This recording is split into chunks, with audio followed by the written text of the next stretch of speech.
Hey guys, welcome back to the Elevate HD podcast. My name is Holly and I'm your host as always. And today I am joined by Matt Strong.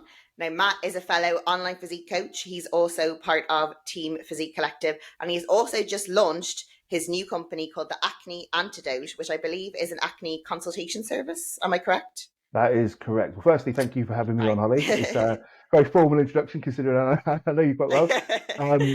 But yeah, Acne Antidote. It's a consultation and I guess service for guys and girls who have got bad skin, um, mainly in like the athlete world. So mainly enhanced athletes, but also non-enhanced. I think there's a lot of people kind of a bit lost out there, and it's just it was a something I've struggled with in the past, and I thought I was going to help a bunch of people with that.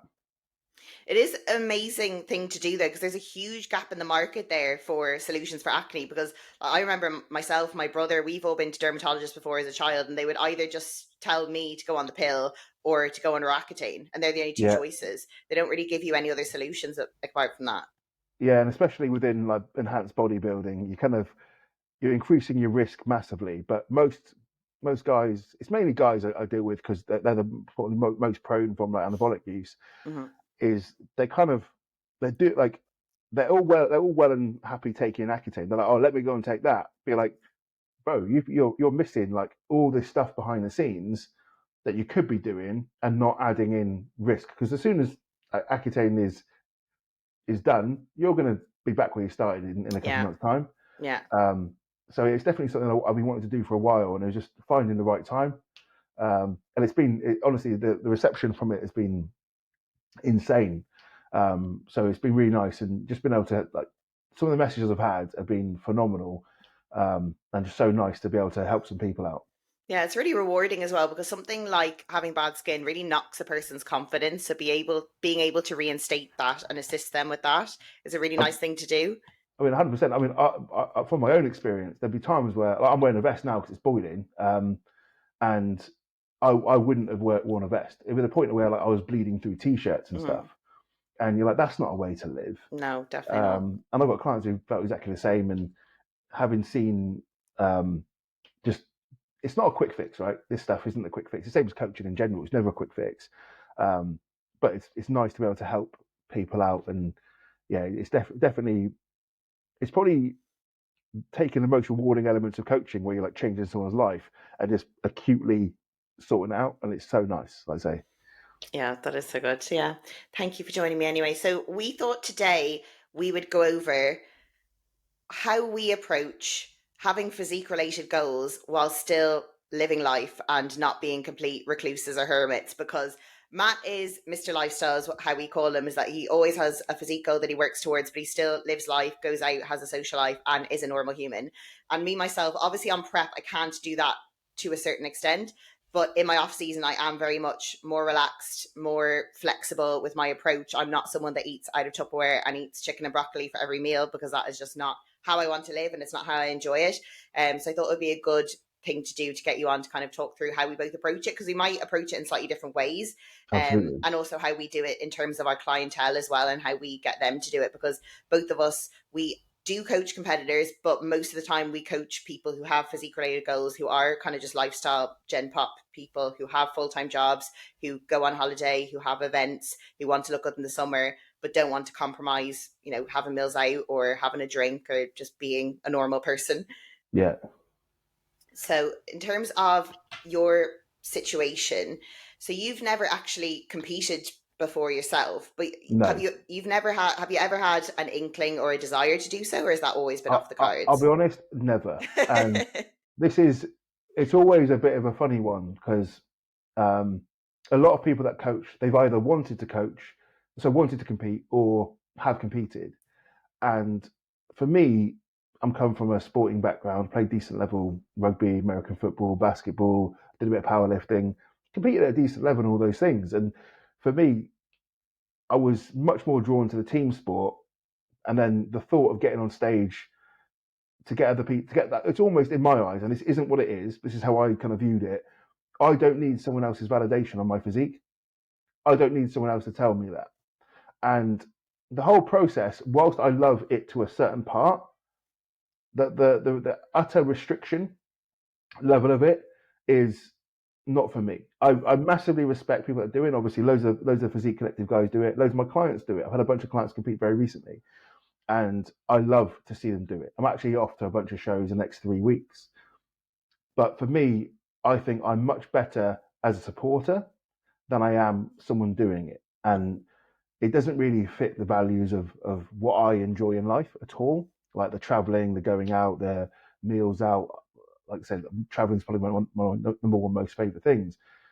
That ain't happening if you're prepping for a competition. That's only 20, 24 weeks. And then that's half your year gone. You're like, nah, that's not for me. But I say I fully respect it. It's just never something I've had any competitive aspirations for. Yeah, but it's as you said, like it's not just the prep where you have to be restrictive and Mm. you can't really travel and you can't really socialize, but many competitors are also like that in the off season where they are very regimented, very restricted. They meal prep every single meal. They don't go out to eat. They don't go to restaurants. They say no to social events and gatherings because they think it's going to compromise on their Mm. goals. So, in my opinion, that's just not a way to live. No. How I want to live. But I definitely feel there is a way to kind of meet in the middle because obviously Matt isn't a competitor, but I am.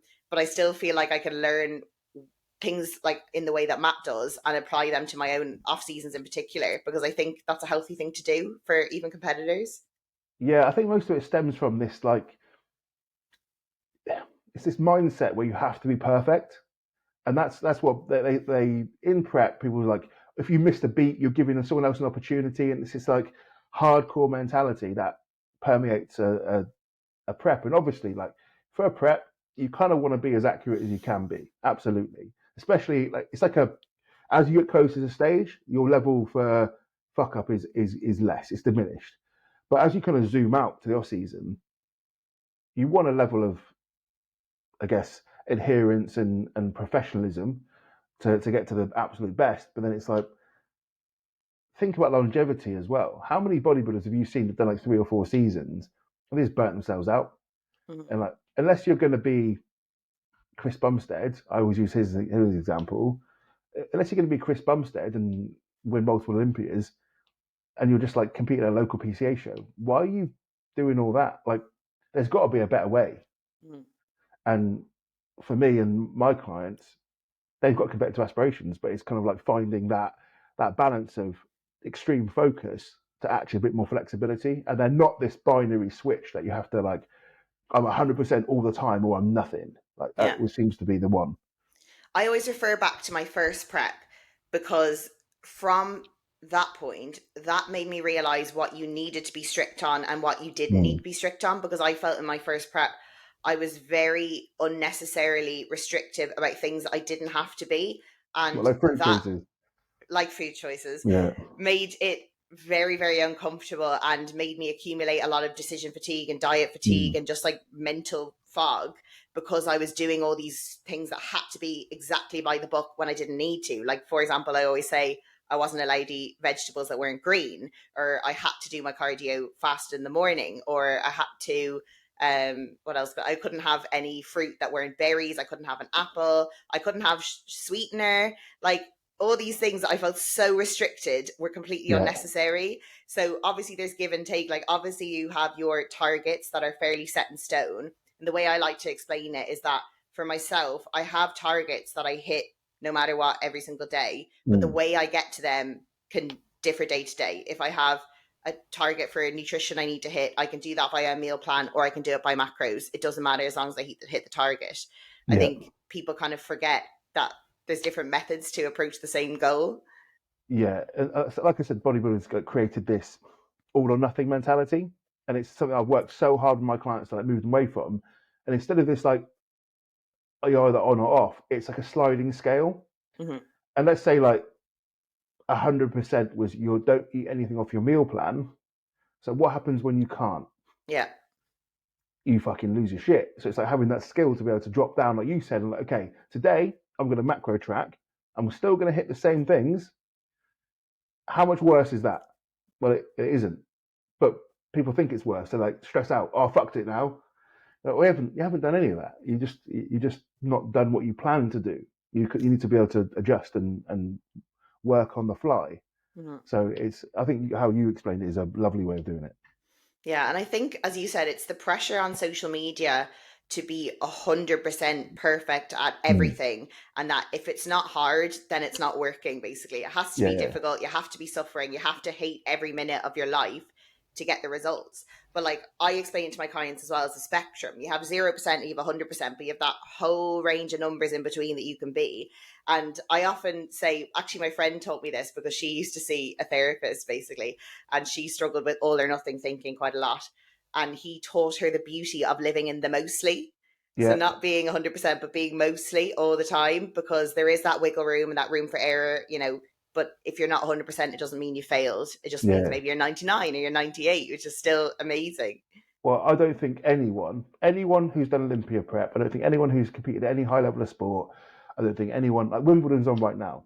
You think Djokovic is 100% of his entire career? Of course he's not, right? But he's going to go down as the best that's ever played the game because he's been good enough for long enough.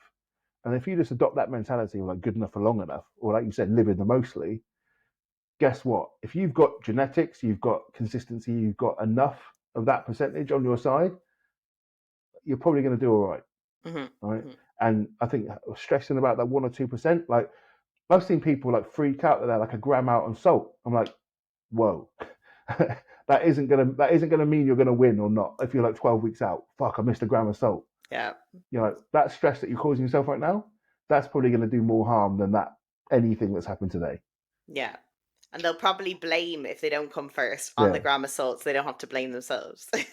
yeah. Well, that's it, isn't it? I think the biggest thing I try and do with people is like you don't explain it, explain, rationalize, and give people a framework. Because if you haven't got that, it's like you haven't really got anything, in my opinion. Yeah, I think it's difficult to bodybuilding as well because you have to be so on it in basically every aspect of your life. Like if you're Mm, a footballer and you go to your footballer coach is not going to ask you how is your sleep, how's your stress management, how is your nutrition, how is your this, that, and the other. Like we have everything micromanaged to a T, and like footballers and team sports are notoriously bad for their nutrition. Like they eat mm. shit, but they still perform well and they still, have great careers. Whereas we have to be on top of every single macro, our micronutrients, our macronutrients, our expenditure, our steps, our cardio, our sleep, our stress, everything we have to be on top of. So when you also go to that other level where you're like, I cannot slip up even 1%, you're just going to drive yourself absolutely up the wall. And as you said, there's not going to be that same longevity in the sport if Mm. you do drive yourself to that extent where you just burn yourself out, because it's just completely unnecessary. And I know you always use the analogy of the rocks, pebbles, and sand, Yeah, which is a great analogy. Like if you don't even have your big rocks in, like your calories and your expenditure and your training in place, then why are you fussing about all these tiny little extra details that aren't going to be helpful in the long run? yeah. Again, going back to the social media thing, I think we mentioned before we got on this call, like people are always looking for sound bites, right? Um, you've got this like stupid arguments of like people saying this doesn't matter. You're like, no one said it doesn't matter. It matters less. And like in a hierarchy of importance, like rocks, pebbles, sand, people are either going to go, well, nothing matters and fuck it because it's nihilistic, or everything matters. I need to stress about it. And again, it's a sliding scale. It's like take away the noise from social media because that's not helpful, and just look at the grey, like live in the grey, the contextual side of things, and it's going to be a lot. Like I say, you can build that. Like, how much am I willing to do this thing? That makes a lot more sense.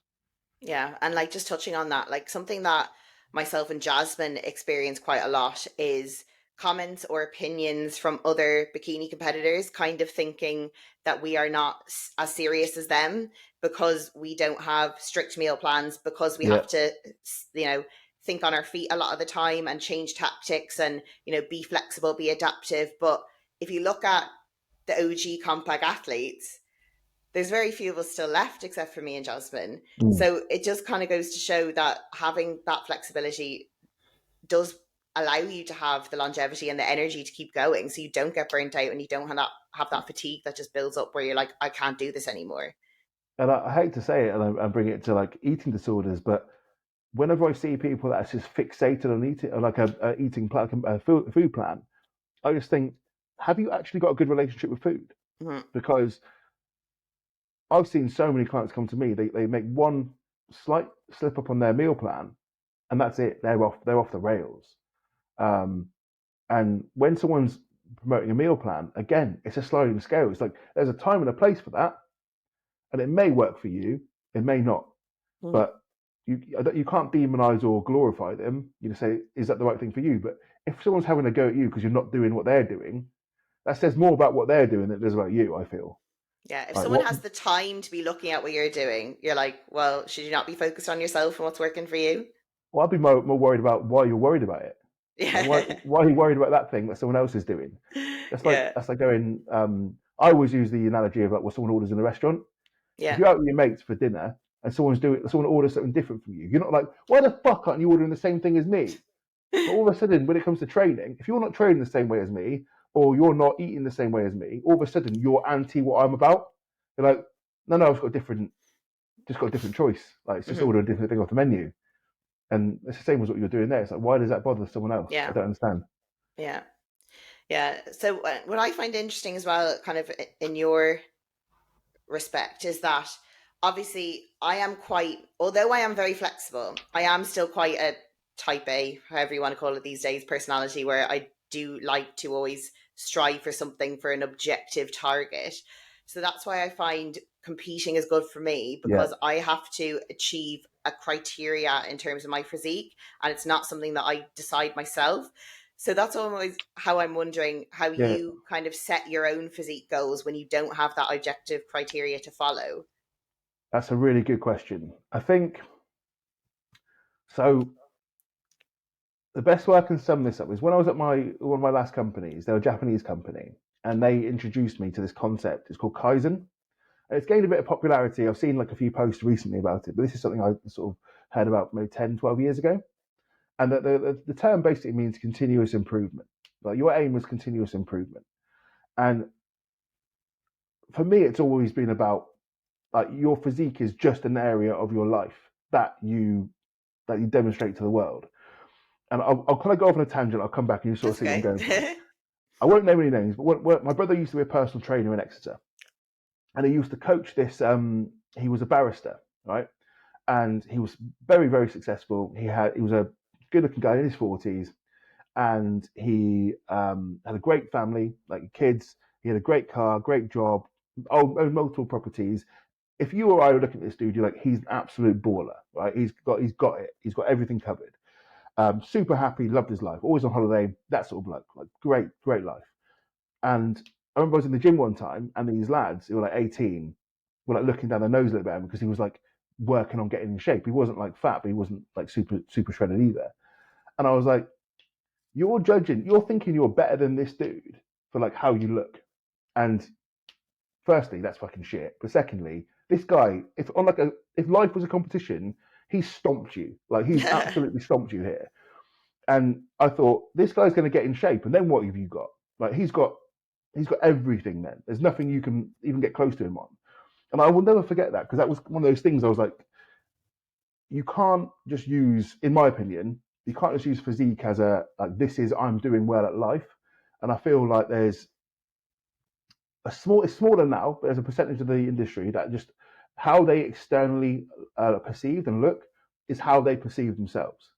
Well, I think you're actually way more than that. Like you've got your friends, your family, your job, your like hobbies, all these other things that you can focus on. Your physique's just one of them. So for me, I'm always trying to bring up everything rather than just my physique. And I'm not saying I'm not trying to improve because you always look at parts of yourself and go, I want to do better there. But that's kind of one of it is I'm trying to bring up everything in my life, but also it's kind of am I willing to do the things? And this is an honest conversation I think people need to have. Am I willing to do the things that I need to do to really elevate my physique to the next level? And also, is it worth it from a genetic effort standpoint? And because I'm not like bad genetics, but I wouldn't say I was like elite bodybuilder genetics. So like the amount of work I'm going to need to do to improve my physique to a level where it's like whatever the best I could do, that's going to detract so much from other areas of my life. It's not worth it to me. And that bodybuilders hate when I say this. They're like, you don't care. I'm like, that's not what I'm saying. But like, it's not worth it to me. So I've kind of gone on a bit of a roundabout way there, Holly. But it's kind of saying I still aim for progression, but it's more just in all elements. And by spreading myself a bit thinner, I know the progression with myself is less. But as long as I'm happy with what I look like in the mirror, I don't really need someone else to be like, that's good or bad. Mm. Like I know if I've got fat, or I know if I'm happy, like going away on holiday. Like if I can sit outside with my top off, I'm happy with that. Mm-hmm. And also, I think the thing that kind of I'm also conscious of is, despite me not really posting that much of my physique on Instagram or anything like that, I'm 6'3" and I'm like 250, 255 pounds. I'm still a big dude. I'm not ever going to be shredded. I'm not ever going to be fat. It's like I'll sit in this, like, he's quite a large man, but I don't need to be like that. If I pushed at either end of that spectrum to get really lean or really big, it would detract from my life so much. Yeah, and that's something that you kind of said there is obviously I work in clinical trials. So I work with quite a lot of high level people who are obviously very intelligent, very hardworking, very driven. And most of them take part in some sort of sport or activity Mm. because that's the kind of person they are. They Yeah, want to progress in every realm of their life. So why would they let their fitness fall by the wayside? That's kind of like what you're saying. You're a driven person, you're a successful person. So why would that not apply to physique, and why would you not want to look better and feel better and progress yourself in that way if you're doing it in yeah, any other way as well?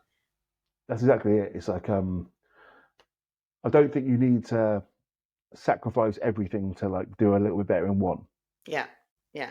I think a lot of people just lose the forest through the trees, whatever that phrase is that they pinpoint so much on their physique development journey that they let everything else crumble around them, Yeah, and they don't realize until it's too late. Like someone might embark on a prep where they cut themselves off from their family, they stop going out, they stop socializing, they literally set up this perfect little environment in their house where they eat, they sleep, they go to the gym, they come home, they make their meals, they meal prep, whatever, and they almost live in this little vacuum so that they yeah. don't notice what they've done until they realize, actually, yeah, I'm pretty tired of this bodybuilding thing now. I think I'm going to retire. And then who is left? There's literally no one left because the only people they've been talking to and conversing with are people that are in the bodybuilding realm as well. And I think that's really dangerous. And I think it's going to happen to a lot of people if they're not You, careful. you're 100% right. Like, how many bodybuilders do you know that have never been abroad or haven't been abroad in the last 5, 10 years? Or like, And I don't was even like, have a passport. yeah, and that worries me. And again, I'm the thing I'm always conscious of was like, I'm viewing that through my lens of Yeah, what I of like. course. They may love that, and if they love it, they don't need to justify shit to me, right? They don't need to justify anything. But a lot of people aren't happy, and they're living that life. But then conversely, you see people like I coach people who maybe on the other end where they're like, I want to get in really good shape. And you're like, bro, you're out 4 times a week. You don't track what you eat. Your training's pretty mediocre. You need to bring that up. Yeah, So it's like, where do you exist on that spectrum? Like, yeah, in terms of someone who takes it seriously, I probably do a lot of the things that like the like bodybuilder people are doing. I'm just cutting off the extreme bit at the top, and mm-hmm. that could be for everything. That could be time, drugs, food, commitment to it, like all those things. I'm just cutting the very end of that spectrum off. Yeah.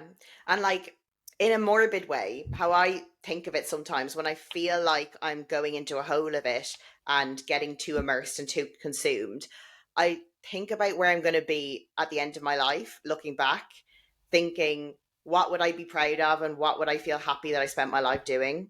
Yeah, Will it be just eating my meals on my own in silence, watching YouTube and going to the gym? Or is it traveling and going out to eat with my friends and visiting my family and doing all this fun stuff and maybe having to grab a meal deal in Tesco Express because yeah, I didn't prep a meal? Which one will I prefer to look back on and think, oh, I had a good life there? yeah. And I think have you ever seen? I think it's either Pumping Iron or Generation Iron. I think it's Generation Iron. And there's a bloke and he lives in a camper van outside Gold's Gym, right? And he's like 50, right? He's dedicated his life to bodybuilding. Never achieved anything, right? He loves bodybuilding. He's like, yeah, so what? All my friends might have, I don't speak to my friends anymore, but they might all have families, kids, they might be happy, but I've got the gym, so who's winning? You're like, bro, they're winning. Like you've given up everything to achieve nothing. And like, if you're happy, absolutely. Like, I can't say what makes anyone else happy. But at the same time, it's like, are you actually happy though? Or have you convinced yourself This is what you need to do. And Mhm. that's kind of, I'm probably the same as you. Like I'm a big believer in like we're all going to die, so you may as well do what you want to do. I just, I say I'm kind of going around in circles a little bit, but I just couldn't imagine living that life where I'm so disciplined, saying no to everything. Mhm. I think there's times where you got to. Like I'm dieting right now. I can't say yes to go out to eat every meal, but if someone says you want to go for dinner, I'm going, and I'll Mhm. make it work. I'll make it work around it, right? So it's kind of, I guess, where your priorities are, but also don't lie to yourself about your priorities.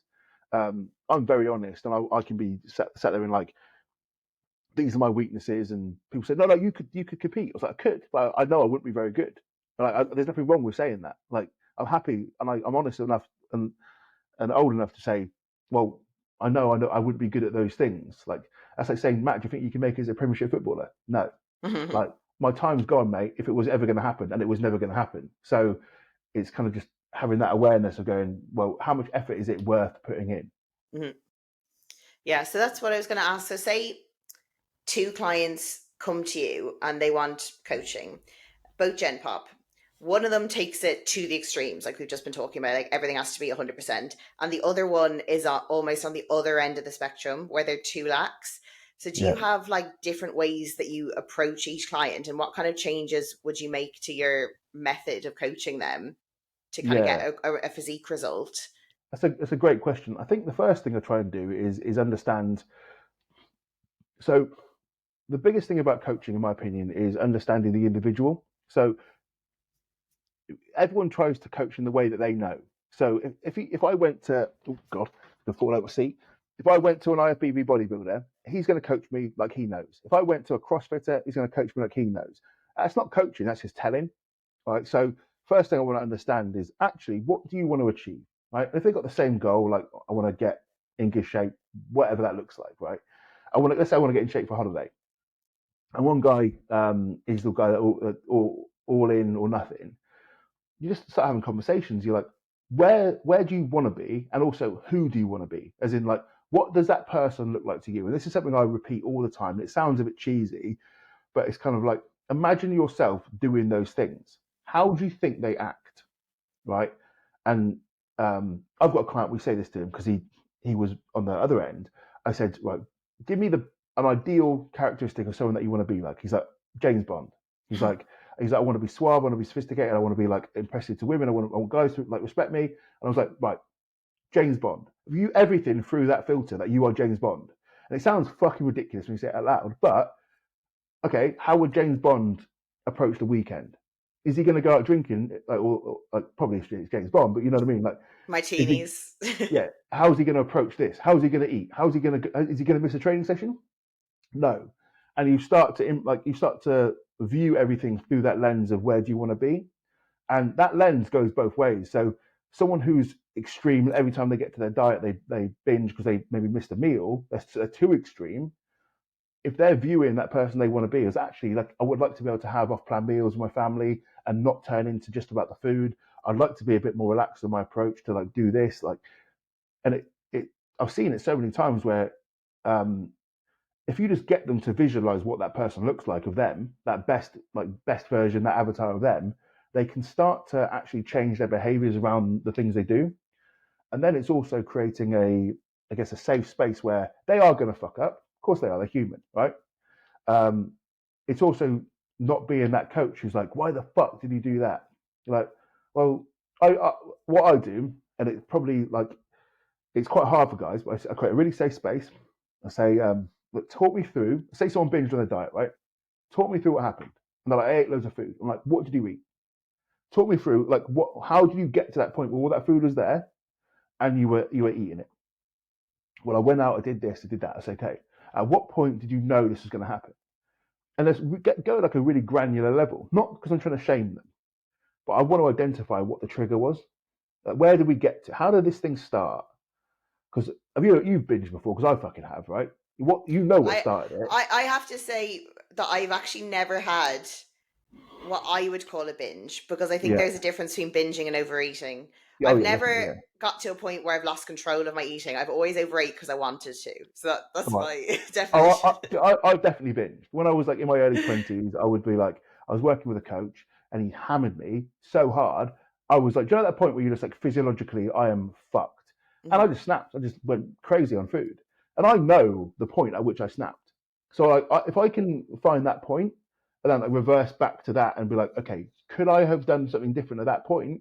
It's almost like sliding doors. Like I can see where that bit was. You can implement some changes at that person. And over time, just creating a safe space, focusing on behavioral changes, focusing on everything, you can get that person to where they want to be and actually change their entire relationship with training, food, all these things. But it's a slow burner. Like conversely, I talk about someone's take too far. I've had many clients who come to me and they're not willing to do the stuff. I'm like, look, if you carry on doing this, this is kind of what you're going to get. If you want to get any more, you've got to do more. But are you willing to do that? Let's set some expectations, because my expectation is to get to where you're saying you need to do these things. Is that an unrealistic expectation? And they're like, well, yeah. I'm like, okay, let's reset our goal then and see if we can get there over time. Because it's like someone saying to you, right, Holly, I want to be on the Olympia stage, but I don't really want to track any food. You're like, we're probably off to a bad start. Right. You're like, let's downgrade that goal a little bit to something that is achievable. And then maybe once we get there, we can work our way up. Yeah. Um, but I think it's kind of a multifaceted approach. It's like, don't be that coach who's completely dogmatic. Don't be that coach who's going to bollock everyone for not doing something. And I guess this is something I was really thinking about today. Actually, is I used to work in management, so I was manage a team, and anytime someone couldn't do something, right, say they were fucking up because they were either too lax or too strict, the likelihood is it's my fault because I either didn't tell them what the expectations were, I didn't give them skills to do it, or didn't explain it well enough. If I've done all that and they keep fucking up, the problem's with them, and I need to try and help them. But until that point, and I'm confident that is the case, the problem probably is with me, Mm-hmm. and that's kind of how I view coaching. Is like I'm probably not explaining it very well, or I'm the problem in the chain here. And if I've made sure that I've covered all those elements, the likelihood is they're going to be successful because they want to do well. Mm-hmm. Yeah, it's like setting expectations from the Mm, beginning, isn't it? Of like yeah, what is expected from you, but also what's expected of me as a coach to yeah, guide you. And I need to be honest, I need to be realistic, I need to inform you of how it's going to be. I can't sell you sunshine and rainbows if that's not what it's going to be. I can't tell you that you can get the perfect physique by eating whatever you want, not training and not really doing any cardio, yeah, because that's not real life as much as we'd love it to be. So, and I think what I get into sometimes the trouble of is that because I do preach this balance and flexibility, is that sometimes I attract the type of person that wants an easy way out. yeah, So when those people come to you and then think, oh, well, I don't want to do anything, so I'll join Holly because she won't tell me to eat chicken and rice and yeah, broccoli, that I have to kind of realign them with, okay, well, we still need to change things because what you're doing isn't getting you to where you want to be. So if you want to continue doing what you're doing, you're never going to get anywhere. So yeah, you kind of have to have those firm conversations as well. Like, if nothing changes, nothing changes, you know? yeah. That's it. I think just being able to actually communicate that to someone is a skill in itself. Um, and that's kind of I've we've all heard horror stories about coaches who like go off at their clients like you're not willing to like you don't want it enough, all this sort of shit. It's like I don't really believe that's the case. No. I believe, like I say, we're probably looking at things in a different way, and I'm a big believer in like looking at things in the same through the same lens. So if you and I were to have an argument, right, about something, the likelihood is we're having an argument because you're viewing it one way and I'm viewing it another. If we were on the same level, like maths, common denomination, right, we'd be having the same conversation. But you think I mean this, and I think you mean this, and it happens in relationships, happens in friendships, and it fucking happens in coaching as well. If you can get yourself to like, I'm saying this, are you saying this? Yes, okay, and we can have that conversation. Yeah. That's what I think is so important, as you said, like building that trust between a Mm, client and coach and having that rapport and that relationship. Because if they're afraid to tell you they messed up, or if they, yeah, didn't hit a target one day and they're afraid to tell you because you're going to give them a mm, battering and tell them off and shout at them, then it's never going to be a successful relationship, because they need to be able to tell you, look, I did mess up, but here are the steps I took, or yeah, can I have some advice on what to do next? Like, they need your support and guidance. That's what they're paying you for. They're not paying you to tell them off and treat them like a child. They're paying you to guide them throughout the way. And, probably on the consult call, the coach was telling them, oh, we'll get through all your hiccups and your ups and downs Yeah, together, and I'll guide you through the process. And then one thing goes wrong, and all of a sudden there's upheaval and all hell breaks loose. So I think it is important to first have an authority, of course, like you do need to be the one that's responsible as a coach, but also building that trust and that rapport so that the client can be honest if things don't go to plan. Because as we know, that is life, especially if you're not a mm, competitor and you're not wrapping yourself up in cotton wool and in a vacuum so that no one in the outside world ever touches you. You have a normal job, you go on holiday, like things happen, you have family life, you have relationship issues. You can't expect life to be perfect just because you have a physique goal, and they can have a knock-on effect on what you do to attain your physique goal, and as a result you might have some hiccups and fallbacks. So it's really important to make sure you have that relationship with your client, and if you're a client, with your coach, yeah. to be able to get over all of this. You just reminded me of a funny story, Holly. So when I was a kid, um, I was a little shit, right? I've got like I've got two brothers and a sister, and we were just fucking nightmares, right? But my mum would say, "Tell me the truth, and I won't get mad," right? Say that. I would tell her the truth. Tell her one time, and she went fucking ballistic, right? I told her the truth. She's gone mental. I'm like grounded, whatever. Probably got a smack, right? Um, can you get smacked anymore? Oh, she didn't smack me for if that was a thing, but yeah, I got in trouble, right? And from that point, I'm like, I'm never telling mum the truth ever again, ever. And that's the relationship she built, because she was like, tell me the truth and I won't get mad, and then got fucking mental. If you're a coach, you're like, tell me the truth, like, and then they go ballistic. What do you think you're gonna get? Yeah. Like, Yeah, no, I completely agree. So yeah, it's like just trying to strike that balance, isn't it, between mm, having an authority so that the client does want to do what you say and does want to kind of make you proud, but also being able to be open and honest if the situation arises. Um, absolutely. so what I was going to lead on to is, obviously when you do have general population clients who aren't necessarily aiming for the stage, goal setting can be a bit more tricky, because if Yes. they come to you and say, I want to lose weight, if they don't have a clear defined goal date or goal look, it is very hard to maintain the motivation. Yeah. So how do you go about doing that if someone approaches you saying, I just want to drop body fat, I just want to get lean? How do you approach that? Yeah. So what I'll try and do is say, like, have you got like a look you want to achieve? And this can go either way, right? So I'll say, like, is there someone that you'd like to look like? And then they'll say someone. I'll say, like, is that realistic? Like, if someone comes to me, and I've had this before. Someone said to me, "What drugs do I need to take to look like Chris Bumstead?" I'm like, we might as well just leave this here, because You need a like, different mother, a different yeah, father. I said you need to build a time machine and change your parents is what you Yeah. need to do. But I say someone's got a goal, and you say, like, okay, that person that you want to look like, this is their physique. If we're going to break it down objectively, they've got, like, say they've got big shoulders, they've got big chest, they've got arms, and let's compare it to where you are. This is what we would need to do to get a comparative physique. You're not going to look the same as them. You haven't got the same body anatomy, all those things, but that's what you need to do in order to achieve that kind of look, male or female. You say, like, these are the things we need to do, and then start to work on the behavioral implementation. And usually, again, if you haven't got a date, it's a bit more difficult because you haven't got like a time-based goal.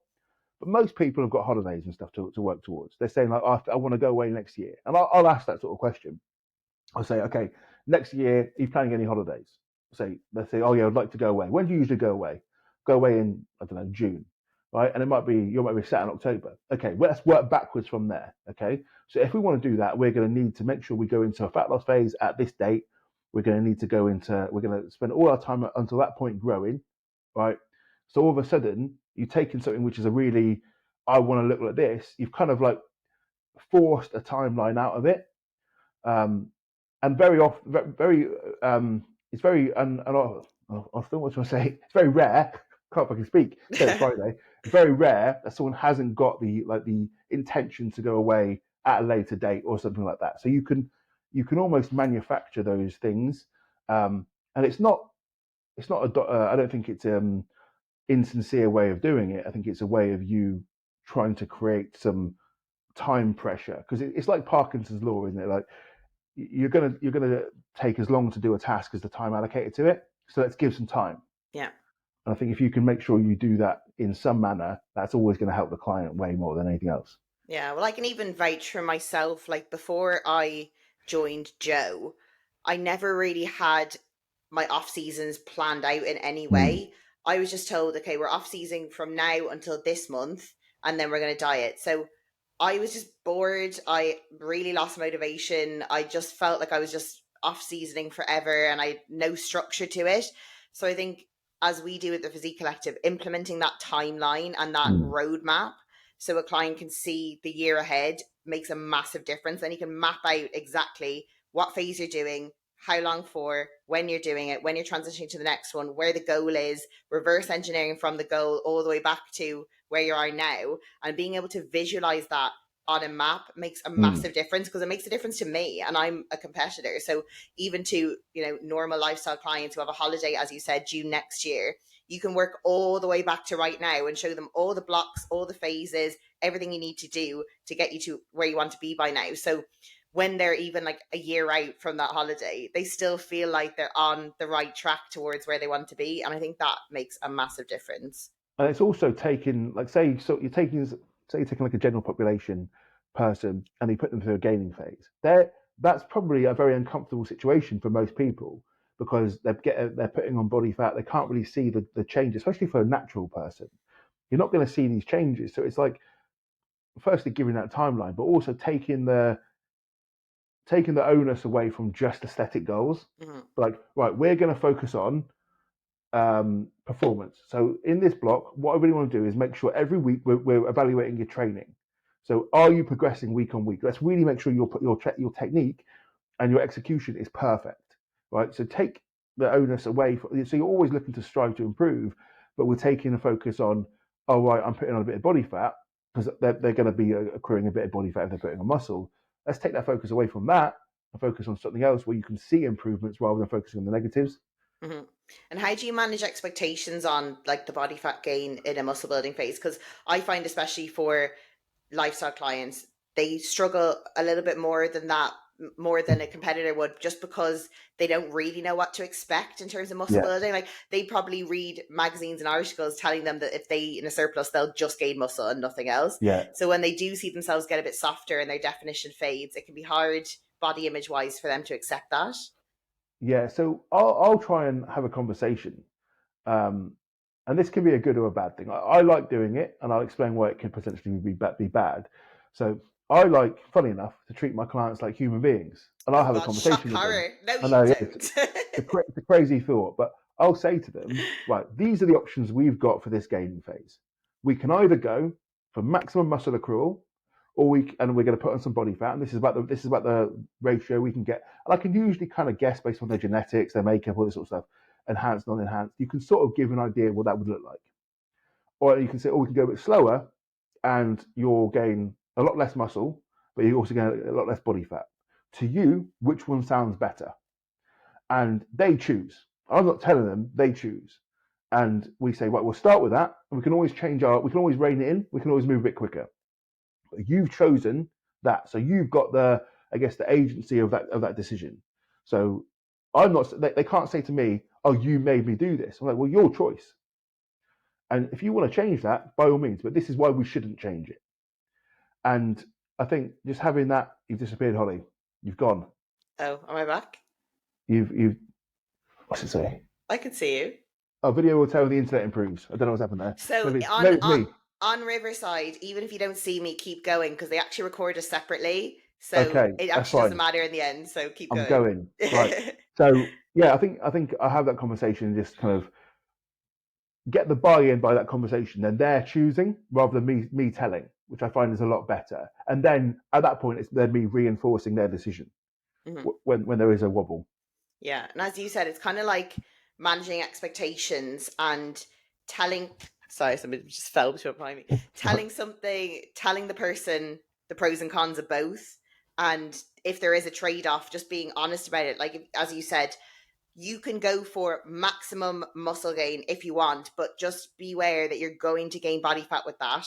Or if it really means a lot to you to stay super lean, you absolutely can do that, but just know that your rate of progression in terms of muscle gain, in terms of, strength gain in the gym is going to be slower. So if you're Yeah, happy to accept that trade-off, that is fine, but just informing them of that, making them aware of that, I think is what's going to be really important. yeah, absolutely. And then I think that's like 99% of my coaching is just communication. Yeah, God, who would have thought that communication would be the I way to know go? if you treat people like humans, you get something out of them. It's crazy. I know. Well, it's not the most common of occurrences in the bodybuilding world, as we know. It's not really known for its. Well, listen, I used to work with professional athletes and had to coach people for a living, like in management, and trying to get people to eat is considerably easier than getting people to hit the sales target. So you've got to find a way of working with people. Yeah, because that's what I always find is that people say a lot of the time, well, oh, there's so much bitchiness in bodybuilding, or there's so much corruption in bodybuilding. It's like, this is everywhere. This is the human race. Mm. You think that there's only corruption in your regional bodybuilding show? Like, I don't think Yeah. so. Oh, that is very very true. Um, but I think that's probably like it's I think having experience of that kind of like outside world lends a different perspective when it comes to bodybuilding as well. And I Yeah. think that's kind of where you differ, and maybe I differ, is I'm not. I wouldn't consider myself part of the like bodybuilding world per se because I don't. I'm not the like you said at the start. I'm not the chicken and broccoli guy. I'm not really a meal prep person. Um, I came from a corporate background. I came from a sporting background. This isn't really like my wheelhouse per se. Hmm. And I think that does lend itself some strength because you kind of got a bit of perspective on Yeah. the rest of life. Yeah, well, I kind of agree, because I think last year I did have a bit of a down moment, feeling like, oh God, I'm the only one in the Physique Collective with a full time job, and feeling like that kind of made me like I was the one that was failing. But now I've kind of rephrased as saying, well, look, I still have this contact with the outside world, Mm. having a normal full time job, having to travel, having demanding deadlines, having to work overtime, having to, fly, having to get trains, and still manage my physique goals. It keeps me in the loop. So I know exactly Yeah. what my clients are going through all the time. And I think that is a strength of mine now. So I do play to it because it is something unusual that other people don't have. Yeah, I've got to be honest, Ollie. It's a rarity. I give people advice, and my advice is steeped. Like I'm a pragmatist through and through. So when I talk about something, I'm saying this is a practical way of doing it. It might not be the most optimal, but it's what you're actually going to do. And people are like, oh, how can I stick to my diet going to London? They're like, pack a rice cooker and pack all your meals. Like, I'm getting the train at rush hour, and I've got to get the tube around London all day. Rice cooker and 6 meals. You're like, yeah, that's not going to work for anyone. So like, you have to put yourself in their shoes. Yeah. It's like it's the same for like training, same for everything. Like, okay, I'm going to tell someone that they got to train. Um, let's say they're training the fitness first at peak time. Right. What I want you to do is I want you to do the entire session in the rack. It's going to be cuff this, cuff that. We've got one rack or two racks, and everyone's trying to use it. Well, I don't give a fuck. Like, it's not going to work. Like, think about like the actual person and the pragmatic situation, and you're going to be a lot better off. And I think, like I say, having your finger on the pulse like you've got is so important. I know all the tips and tricks at this point about how to travel, because Yeah, I traveled throughout my whole prep like multiple times a week, and by the end I was like so immune to it because it was just part of my life, and now I couldn't imagine doing anything else. it is a skill. But It's, this is when I never like to be like, well, this was easy for me to my clients. But there's times where people say, I've got 2 nights away this week, and I was like, I had 2 years and I had over 200 nights in hotels, I and I remember was like, that so well. yeah, I was like, it's just one of those things. If you whinge about it, you're only going to see negatives. You just need to go like, where's my opportunity? And I'm not paying for food if I'm away with work, right? That's great. I can eat what the fuck I want. Okay. So that by doing that, I haven't got to lug anything around London.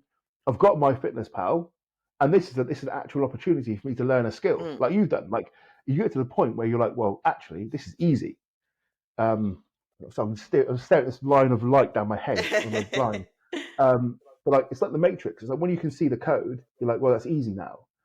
And it's the same for you. Like I bet that's now it's not something that would ever induce worry. You're like, this is something I do. It's Yeah, easy. I actually always quite enjoy the challenge of it, saying, okay, well, I'm Mm. I'm going away. I can only pack like two meals that fit in my bag, what am I going to do? And like the small things, like I've realized if I need to book an apartment with a kitchen instead of a hotel, that works. You can always get groceries deliveroos to your house within 30 minutes, so you always can have something to eat. Like there's Yeah. always things at service stations. Service stations are amazing now. They have like loads of stuff. They're like M&S food.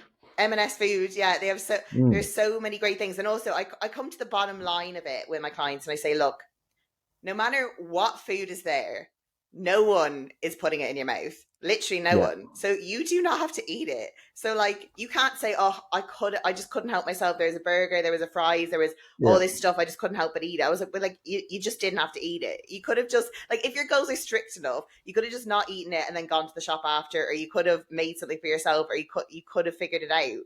You know, so Yeah. There's loads. I hear this all the time. People say, "Oh, everyone at work was drinking, so I had to yeah. drink." And I'm like, look, I get it. There is a level of expectation in the corporate world where you don't want to be the odd one out, Mhm. but also they're not watching you order. No. Right? No one's watching you. Like no, when you order food, you've ordered it. They might say something. If you order a salad or like I'm going to have a steak and veg, no one's going to say anything, right? And there's little things I always say to guys like, okay, who actually looks at what you're drinking after the first drink? No one. Order a vodka coke, right? And after that, just have diet cokes. Is anyone going to know? Like you're worried about this expectation. Like that's just a made up thing. Tell people, it's like sleight of hand. Give people what they want to see.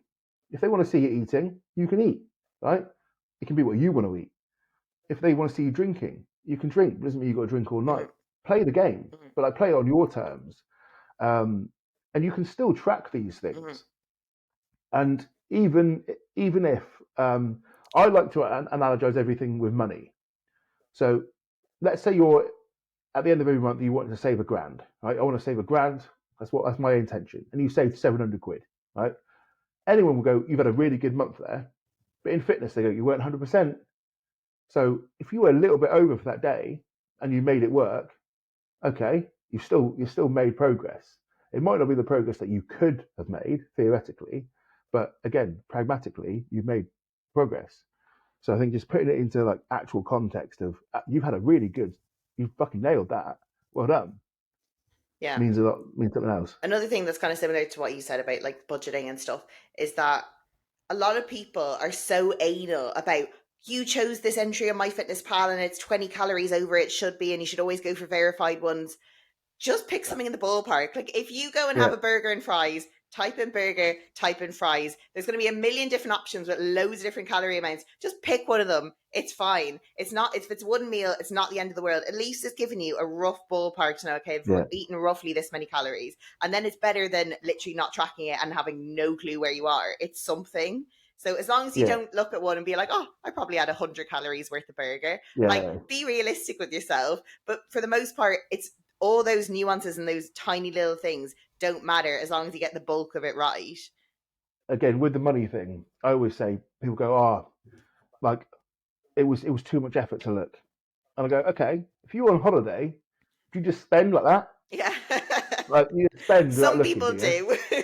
Yeah, but you know, like if you started maxing your credit cards every time you went on holiday, there's probably a problem there. You're not doing that, so you can have some level of like Yeah. internal Yeah. tracking.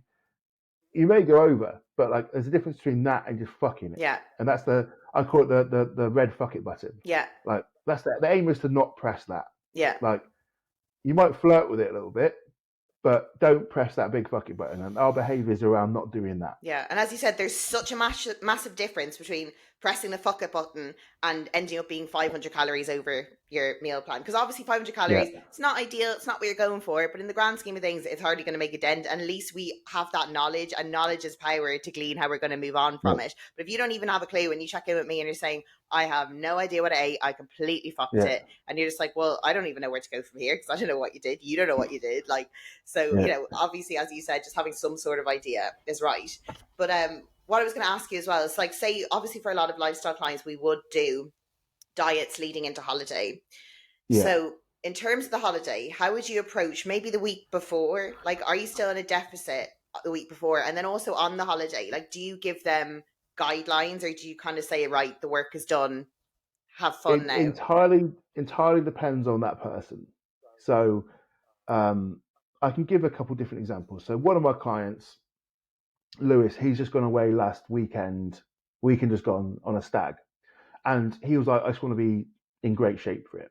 And Lewis, he's a sort of bloke. He's got no issues with food, right? He's literally he's not an emotive eater, and like you just learn this over time. Food to him, it's nice. He likes a meal. If I said to him, go out and eat whatever he wanted to, he would eat a very sensible portion, and he's not going to overdo it, right? So I can be very confident. I can put him hard for a holiday, and I can literally stop the diet the day before. That's exactly what he did. And he's gone away looking unbelievable. He looks like a fucking Love Island model. Like, he looks insane, right? And he's like, I look amazing. And he does look amazing, right? So he's gone away, and I'm like, who's this handsome bastard? So in that situation, I'm like, I would diet them straight to the holiday.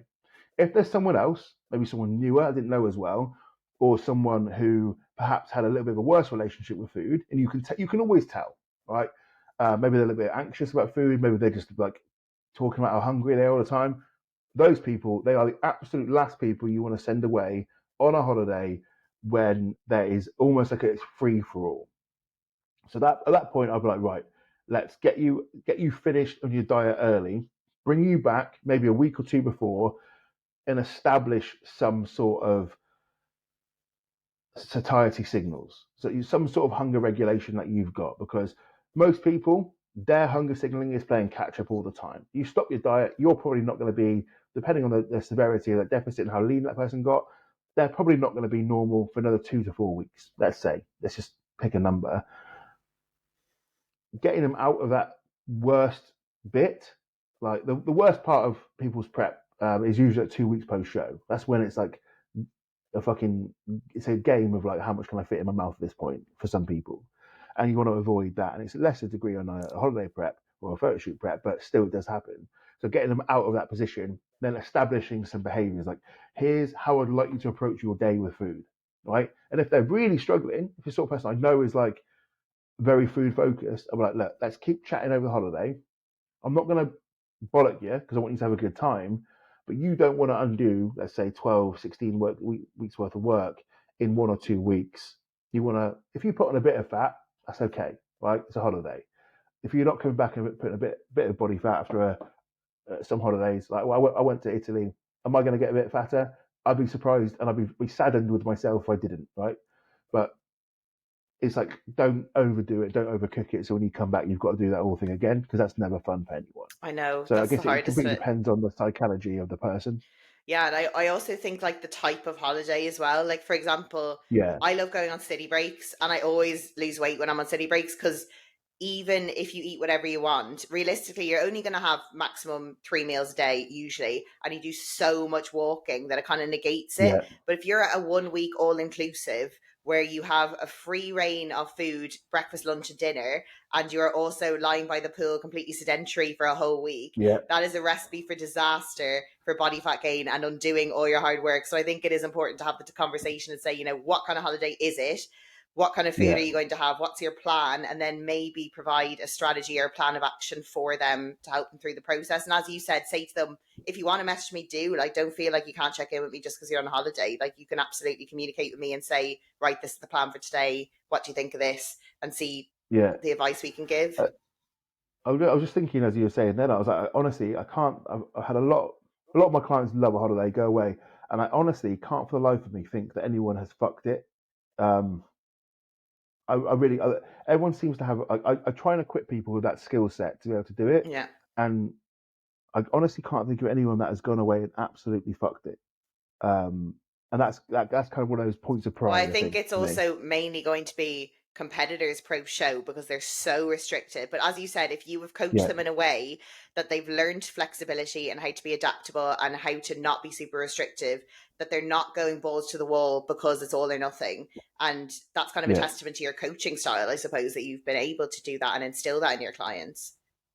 Well, I actually had a really good conversation with a client today who was like post show, and he was like, "I'm having real problem with my hunger," and I was like, "Look, let's have a conversation." I said, these are your options. You can do it one way, or you can do it this way. This is why this is happening on a physiological level. But if you do it your way, this is the outcome. and you take someone away from emotionally thinking about food to like actually thinking about the future. And I think 99% of our decisions would be better in life is if we just took a moment and thought, how does this affect my future me, rather than me right now? Because we're fucking, as humans, we are shit at thinking, how does this affect me in the future? You're like, no, fuck it, I'm doing it now. Instant Because we all do it. gratification is what we go Yeah, we're for. all bad for it. The thing is, it's evolutionary wired into us, I would imagine. Like, you might be dead in the future, so fucking do it now. I get it. But at the same time, you need to get people thinking, look, do you want to have to diet this off in 4 weeks' time? No, you probably don't. Okay, this is what we need to put in place now. Yeah, that's because I've personally never had a post show that I've fucked because I think like that. Yeah, Because I think in 4 weeks' time, do I want to say, Holly, you have undone a 20-week prep in 4 weeks, yeah, and now you're gonna have to diet again 4 weeks post show when you are not in the mental or physical health standpoint to do that.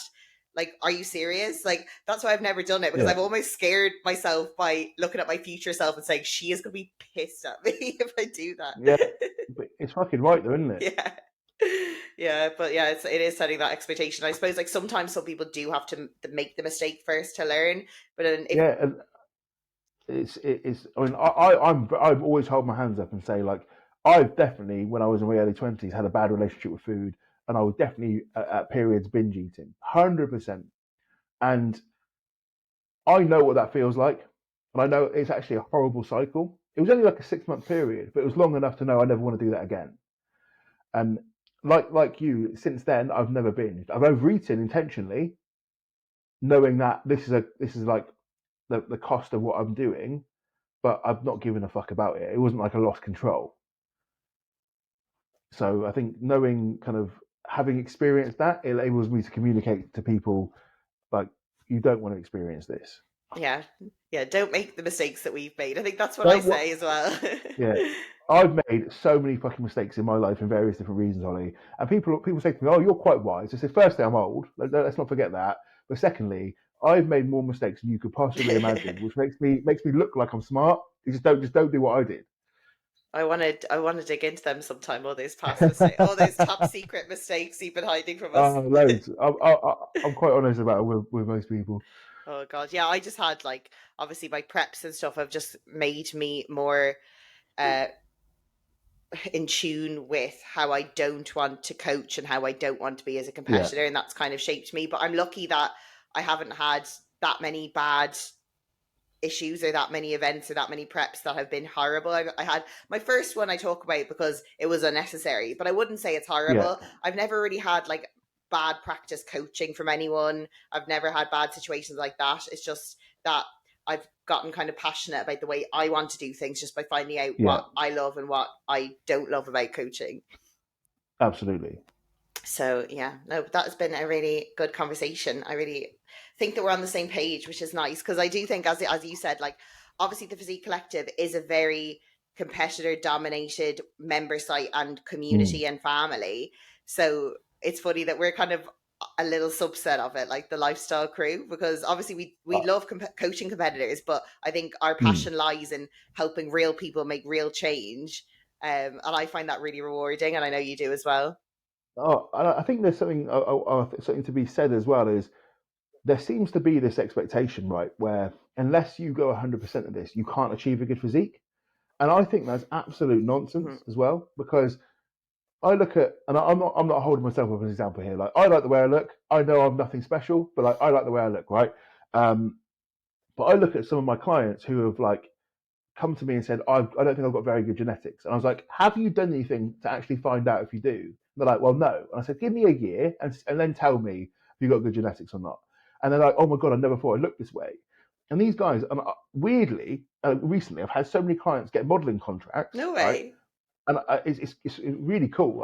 For me, it's amazing, like seeing all these guys like do really well. And I'm like, they they wouldn't get that unless they looked incredible, right? And it's also, how do you define incredible? Because if you're in shape, you're probably going to be in the top 1% of the country, right?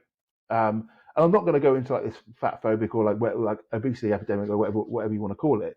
But being in shape is impressive. And when you've got a guy or a girl that's in really good shape, they don't need to be a competitor for you to say they're in good shape. And it's almost just because you compete, it isn't this. Oh, now you must have a good physique, right? You can just be in good shape, and I think that's the thing I kind of look at is with clients and say you can still look incredible. You might not genetically or from the effort standpoint be able to achieve this physique, but those competitors don't look like that all year round either. No. So don't compare a stage photo to what they look like in the off season, because that person's physique is going to fluctuate more than yours will, Mm-hmm. right? You're looking at them at like this point in time, where the rest of the year they're all over here. Yeah. So having a bit of an understanding of what good is and also what people think good is really important. And I do stress on about sort of doing everything to achieve the best physique possible without sacrificing your life. And I think I try and be a testament to that, but my clients even more so. And I've seen your clients that absolutely like look incredible and living a really rich life without having to compete. And it's Yeah. like that's their choice. Yeah.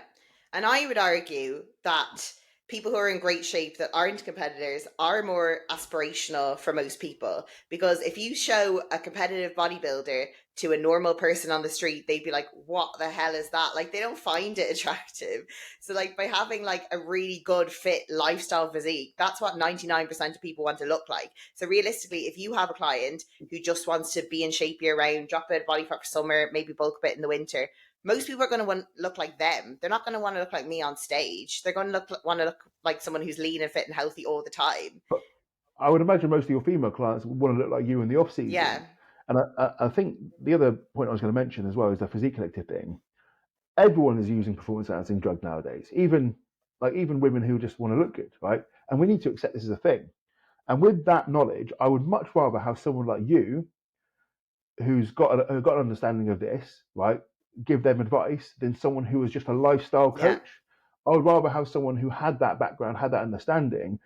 And this is again a massive strength of Physique Collective, because I would say yes, we are a big part of that as competitors, but I would say an even bigger part of our forum probably are people that just feel a bit lost and want to look amazing, but don't necessarily want to compete. They might want to in the future, but they're at that point where they just want to look awesome, Yeah. and that's very achievable. Just it's again that sliding scale of how much are you willing to do that. Are you that guy who's going out 4 times a week, like I mentioned, or are you that guy who someone like a Rob Lipsett, right, who is he competed, right, but he's not. That's not his life. That guy is my typical example of like lifestyle. He's always partying, always having a great time. But I guarantee you, he gets like 8 hours sleep a night. He's training really hard. He's always watching his food, right? So he's doing all the stuff a bodybuilder would do. He's just taking that top off, and he is like my example of that. Him and like Mike Thurston, I guarantee they do everything really well and have achieved a phenomenal physique Yeah. because of it. Yeah. They look incredible. And like, that's what I kind of think to myself. Like, I am not going to be competing forever. So, what do I want to strive for when I do decide to hang up the heels? Like, I'm not going to Mm. go from where I am now to couch potato. I want to go somewhere in the middle where I am living my life, but still looking good and feeling good. And then also, as you said, I don't have to do these massive fluctuations off season preps anymore. And I'm really excited to find a happy weight where I could just feel good all the time, because I think people who don't compete don't realize like off seasons are hard. Like they're Yeah, really hard. You don't feel good a lot of the time, especially for women gaining body fat. It's not easy when you have to gain so much body fat. So I'm looking forward to that nice little middle ground where I can just feel good all the time. I think it's gonna be great. yeah. I've copped a bit of flack. One thing I say is I only push until it gets hard, and I only diet until it gets hard. And people seem to think like that's a cop out. I'm like, at least I'm honest, right? For one, but like, why would I want to diet to the point where I feel like shit? My sex drive goes, my hunger signals are fucking all over the shop. What advantage? Bit my tongue. What advantage has that got for me? None. None. So I'm not like someone might be a couple of percent more leaner than me, but they're not going to feel good. No. Like, so why would I do that to myself? Like when I got to like 280 pounds, I was snoring and I felt like shit, and I was banging in an unbelievable amount of drugs. That's not longevity. No. So like you look at it and go, right, where I'm sat right now, I can maintain this and I'm healthy. Yeah. That's wood. Yeah. That's wood. It's just yeah, accepting the trade-offs and the pros and cons and finding, like, that's what I always come to with all of my podcasts is like, You just have to be happy with your decisions, and that your decisions are leading to the outcomes that you want. No matter who is telling you anything else or what anyone else is doing, it actually doesn't matter, because if you're Yeah, happy and confident with your goal and how you want to achieve that goal, that is literally all that matters. yeah, and owning that as well. Own it. And I say, I always use myself as an example, saying, could I have been bigger and leaner? Yes. At what cost? Yeah. Yeah. And that's when you say, like, is that worth it? And I think you've kind of said that exactly. That is own that decision, and just decide where you want to be on your terms, not someone else's. Yeah, I think that is a good conclusive remark to end the podcast. So, where can people find you, Matt, if they want to get in touch? So they can find me at Matt_Physique Collective. I'm very active on the Physique Collective forums. So if you're not a member and you've got any questions, please sign up. It's a great resource. Acne Antidote. So just one word on Instagram, Acne Antidote. I've just started a Threads account. I'm on Twitter, all in the Matt_Physique Collective. What else am I on? Fuck me, I'm on TikTok. Oh God. On TikTok as Acne Antidote and Matt_Physique Collective. So basically, all the socials, Matt_Physique You'll Collective, find him all on that. everywhere. You can't get rid of him. He's just Yeah, all over the place. basically, I'm just like mold. I'm everywhere.